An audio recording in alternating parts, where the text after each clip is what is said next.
Movie-san! Hi, everyone. It's the not-too-distant future, next Tuesday, AD, and I'm Grant, the movie and TV guy. Today we're going to do something a little different. This is not really a traditional movie review, this is more of a discussion about a Fathom event. Now, if you don't know what a Fathom event is, it's essentially a one-night kind of show, performance, whatever you want to call it, movie, that is of a specialty variety. And tonight I attended one of these events. It's a one-night only thing, and that was Rifftrax Live Hobgoblins. This is the latest, I think the 31st. It's set on my little digital goodie I got after the movie, which is something they send basically if you're on if you're a Rifftrax member, you get like these cool shit when the movie's over, which I am. I'm a big fan of these guys. So basically, Rifftrax is a current sort of grassroots project of the guys who did Mystery Science Theater 3000 or MST3K, which are Mike Nelson, Kevin Murphy, and Bill Corbett. And basically, with occasional drop-ins and guest stars, I believe in the Willy Wonka commentary, they have Neil Patrick Harris. Another one they have Fred Willard, the late great Fred Willard, and Joel McHale was in one of them, yeah. And then they've done a bunch of these events. They did one of my favorite, The Room, which is a great one. Tommy Wiseau's infamous The Room. They did Starship Troopers, Godzilla '98, and now they're tackling what is arguably one of their one of the worst movies ever, which was actually previously covered on MST3K, which was Hobgoblins. Now, what's Hobgoblins about? Well, a bunch of horny '80s teenagers who fit that are very odd and dance very awkwardly are going up against a bunch of lame rubber puppets that are basically knockoffs of the superior gremlins. And whenever they're not fighting these rubber puppets, which is most of the movie, it's basically a softcore porno. Like, every single scene in this movie, the only thing missing is the nudity. Like, this is like the horniest freaking movie ever. The only recognizable person in this movie is a guy named Darren Norris. I don't know in case you don't know, he was Gordy the janitor on Dead Sea Classified and was the voice of Timmy's dad and Cosmo on the classic Nick show, The Fairly Odd Parents. And basically, he's like the MC of this dance club, who they describe in the movie as, was it like John Waters' less talented magician nephew? Mostly we're going to be, for this video, mostly we're going to talk about the jokes. And they're pretty great. This is one of the best ones they've done, and all of them have killed, but this one's great. Like many, where the movie does not reach the 2-hour mark, they'll do, basically, like they did on the show, announcements, greetings from the people, because it's, they telecast it live from an actual performance of this at a theater that evening. At one point, even the feed kind of cracked for a second, and it kind of for a second and back on. And basically, when they need to fill it, they fill a 2-hour time slot. So basically, it started at 7 o'clock. And, so they did, an old educational film, like they used to do at Mr. Science Theater. So before the main feature, we got, a riff of, educational film called Life in a Medieval Town, I think it was called, and it was ridiculous and hilarious. There's one part where, they're talking about the shoe maker, and he looks up all of 10, or maybe 13, and I think it was Mike Nelson goes like, it's too bad, because it's the Middle Ages, so he's like, it's too bad he's too old to work for Foot Lockers. That was funny. No, it was Nike, sorry. He's too old to work for Nike. He's like 10, and it's the Middle Ages, and life expectancy was very short, you see. A very weird little short. Apparently the next riff they're doing, and yes, I'm going to it, almost certainly, is Amityville 4? Sweet. It's going to be on Halloween week, I think. But basically, I'll definitely be there. But the whole movie, not much to say in an overall review other than the movie's awful. Nothing makes any sense, and that's often the source of jokes. There's this guy who's a soldier, and it's just the weirdest thing because weapons will just appear to him, like literally out of thin air, like grenade.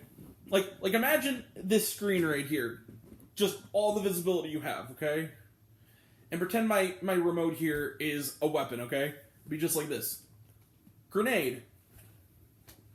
Grenade. That's literally how they're doing it. Oh, and then knife. Like, the weapons just appear. he lands in a grenade and gets blown up, but then appears with some slight looks like paint on him that's supposed to be viscera, and and he's fine. There's this guy who constantly calls a 900 number, and there's a really great bit about who's like the biggest nerd. He basically looks like he wants to be Anthony Michael Hall from 16 Candles, but he's not as good an actor. And basically, he's in the he's frequently racking up his friend's phone bills. All these people are terrible, not only dummies, they're terrible people. There's this part he calls, remember, it's something like 900 SCAG or something, and he calls and it's like, and they say, the Butterball Turkey Company hotline and revamp is a little odd. There's another part where they have the old man who's running this film studio that's hiding the Hobgoblins in its vault. And the old man, and people are constantly at the beginning. One of his former employees, the current his employees are young, wimpy weenie hero, but basically the priest guy got killed. They threw ketchup on him, and I guess that was supposed to mean he got eaten by the Hobgoblins. And cuts to walking down a hallway among many scenes of walking down a hallway, and they constantly make jokes. The guy goes down a hallway and he goes, what happened? So how did your grandfather die? Because he died of a heart attack shooting hobgoblins. We don't like to talk about it. There's another part where he's walking down the hallway after another person is put in mortal danger, and it goes like, if I keep killing my teenage employees, maybe Angela Lansbury will come and we will fall madly in love. Very silly. This is part where I usually, overall, really funny show. The movie gets 0 stars, maybe half a star for entertainment value. The riff, however, 5 out of 5. Infinity out of 5. This was one of the funniest ones. The part where the guy gets blown up with a grenade, and he's on fire. He's hand grenades! Also flamethrowers for some reason. This was great. Yeah. If they're showing it again, it might be one where they have an encore. If there's an encore, go see this. And if not, it'll be available on Rifftrax.com, I'm sure.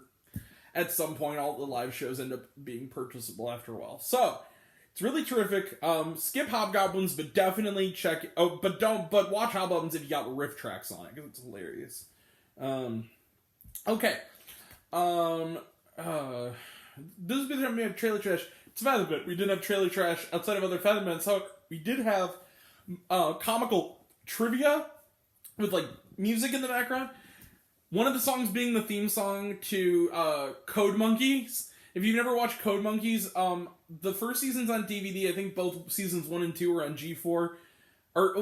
They aired on G4, now they're on Peacock. Really funny show. It's an animated series. It's kind of an R-rated cartoon, animated like an 8-bit video game. It's hilarious. Set in the 80s. It's great. Not gonna lie, the theme song's on my playlist. It's by a guy named Jonathan Colton. He's a very funny singer. Alright. And then afterwards, during the credits, they have the whole wind-up. They have some fun with the Hobgoblin puppets. It's a lot of fun. We'll be back Thursday for the Night House. We will also be back Friday for Paw Patrol the movie, and late Saturday, we will have a double bill of The Protege and Reminiscence. And then we were also planning this weekend on checking out maybe the Loud House movie on Netflix, as well as definitely Annette on Amazon Prime, written by Sparks, the band Sparks. That'll all be next time, and until next time, also we might do another grab bag because I got a Tuca and Birdie and Superman and Lois season-long review that might need to be put somewhere. That'll all be next time. Until next time, I'm Grant the Movie and TV Guy. I see it all. I'm happy to share it with you. I love you all. Appreciate you all. I love you all because it's missed. I love you 3000. Be kind to one another. If you like this, give it a like if you want to. Give me a subscribe if you want to. Click that bell. I don't know what it does, but that's just you. If you want to find me elsewhere, I'm on Letterboxd.com at Grant the Movie and TV Guy for more reviews and other fun stuff. Yeah. Thank you all. Take care. See you later. Bye.